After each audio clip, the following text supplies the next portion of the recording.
Дебелец пък е малко градче около Велико Търново и името му няма нищо общо с килограмите на местните хора. То идва от растението Дебелец, което е известно с издръжливостта си и е символ на вечен живот и устойчивост. Дебелец е известен с красивата си природа и с прочутия каменен мост, построен преди 350 години от неизвестен майстор над река Белица. На 2 км и половина от града с останките на крепостта Патриал Бял, но не ви я препоръчвам, защото там има много пари, много работа. И стигнахме до Девин в Родопите. Знаете, много известен спасен.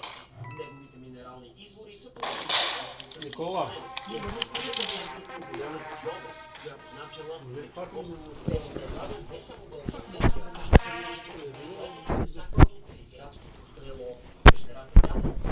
и Ягодинската пещера, а Девния пък я познават всички заради вагонетките, които минават над главата ти, когато пътуваш от София към Сода, но и с близостта на побитите камъни.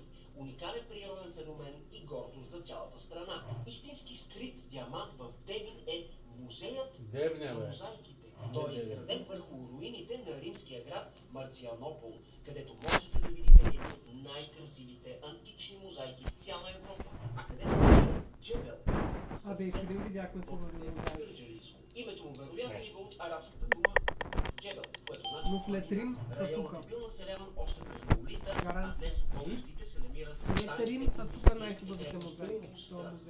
Джебел е и природният феномен Счупената планина. Тя се отчупила някъде около 1900-та, а до ден днешен в района се разказват предания за това какъв силен пукот е имало, когато се отчупила планина.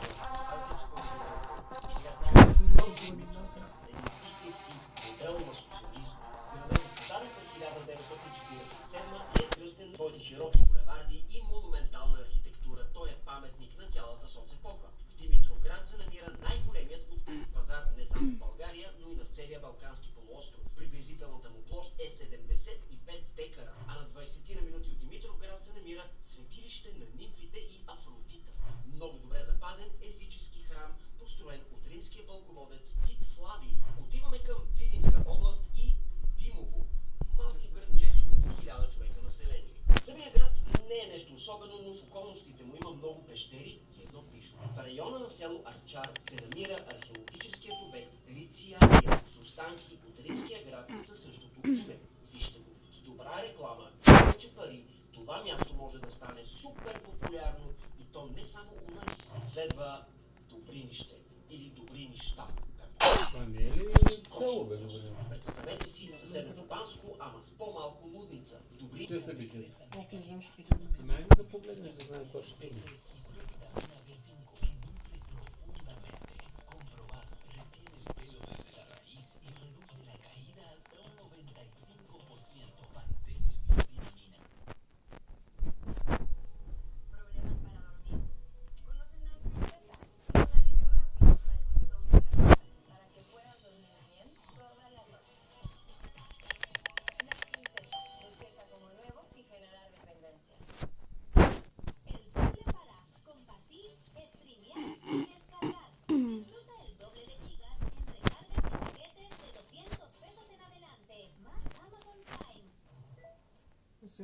запуска Holiday Inn Monterey Fundidora салон. 8 и 15.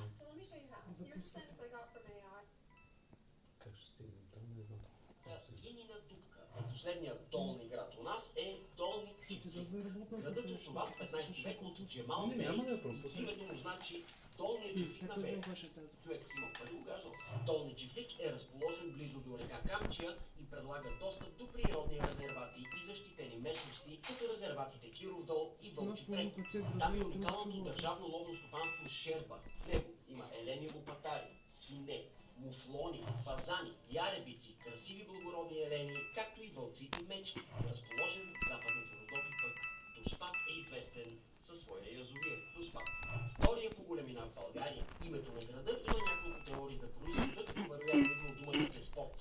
Деспот Алексий Слав завладял западните Родопи в началото на 13 век. Около язовира много хора избира да прекарат детата си на палатка или да ловят шаран, изтърват кефалки, костюм, вечерно перки и каракула, аз съм ходил там, да се ловил риба и Ханко брат.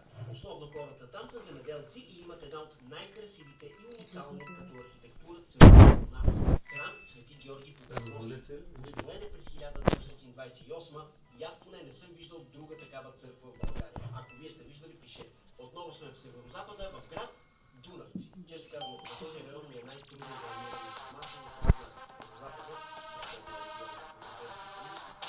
Не било. Но Дунавци населението е страховитите герои коли, които напомнят на руини от древен замък, но са дело на вятъра и времето. Приказно място, наистина. И е време да похапнем. Град Елена.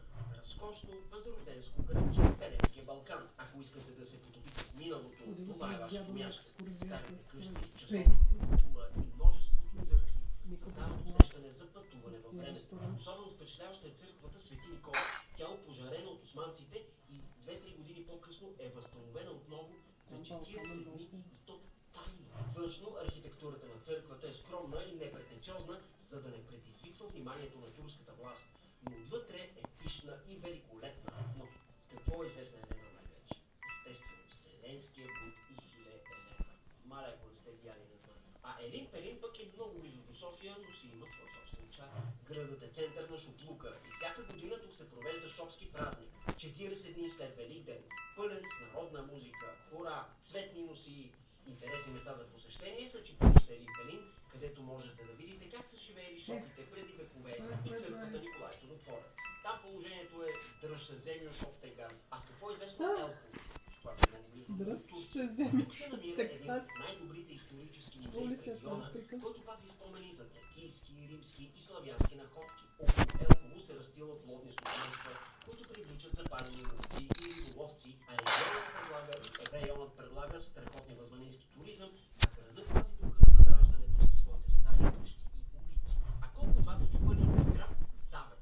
Той е малко градче в Разградска област, но има уникален музей. Единственият на Балканите музей на плуга, който представя историята на плуга от древността до днес. Експозицията включва близо 100 експоната. От древния рала, времето на Михрат Паша, до най-модерни съвременни плугове. А всеки август месец, когато гемиите близо до града, се провеждат много яки конни надбягвания. А в Пернишка област, сгушен в пролома на река Струма, е град Земен. Само да Въобще да ми помогнеш. най-голямата Не мога покорност да е Земенския да манастир бъда туалетна. Свети Йоан Богослов, основан в 11 век с запазени уникални стенописи от 14 век. В югозападния ъгъл на манастирската църква са 6 велителски и турски портрета, между тях на манастир, строен през 12 век и Капиловския водопад. Много яки места за туризъм. А в Софийска област е град Златица. Знаете ли, че този град е обитаван още от времето на траките? Сред причините да го посетите са Златишкия манастир, Възнесение Господне, Меток Златица, известен като убежище на Васил Левски, както и часовниковата кула от 1777. Тя е висока почти 17 метра, а нейният звън се чува на 8 километра. Стигаме до най-южния град в България – Златоград. При него е много типична местната архитектура. Триетажни бели къщи с каменна основа. Абсолютен разкош. Най-голямата забележителност, която е абсолютно задължителна, е етнографския ареален комплекс.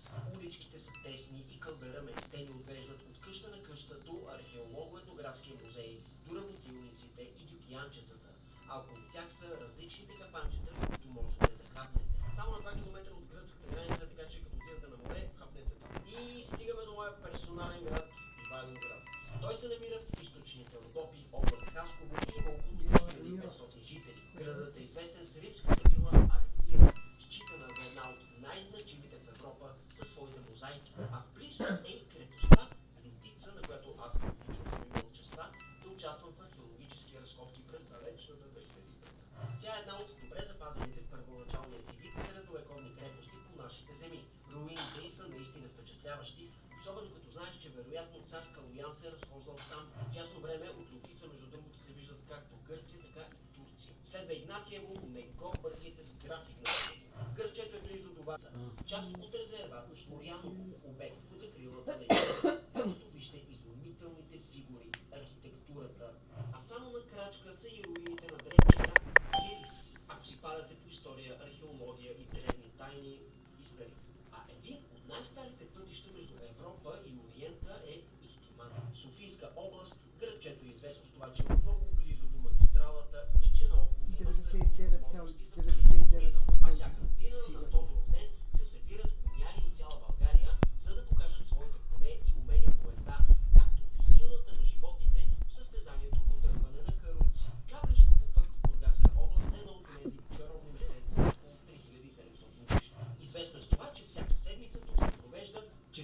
пазар. тия хора. Можеш да си купиш от пиле мляко. Градът е близо до Ахелой и Поморие и го прави чудесна изходна позиция за Това е вашата. цяло бе кабел. Стигаме до Каварна.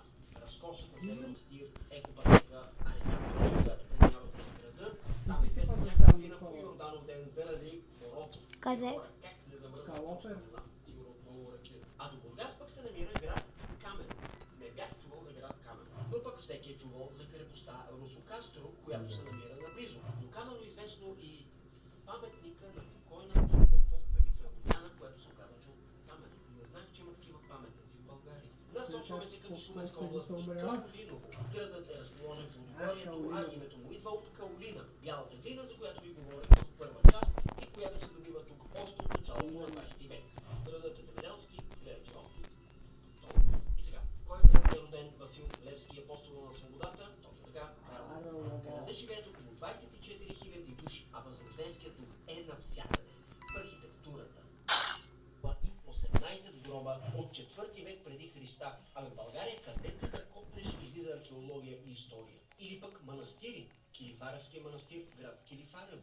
Градът е в община Велико Търново, Вярно. но е малък и пълен с история. Както споменах, най-голямата гордост е Килифаревския манастир, Рождество Богородично, основан през 1350 от Теодосий Търновски. Той се превръща в един от водещите книжовни и духовни центрове през 14 век. И стигаме до любимото на половин България градче Кител. Знаете колко е там целогодишно? 1000 човека.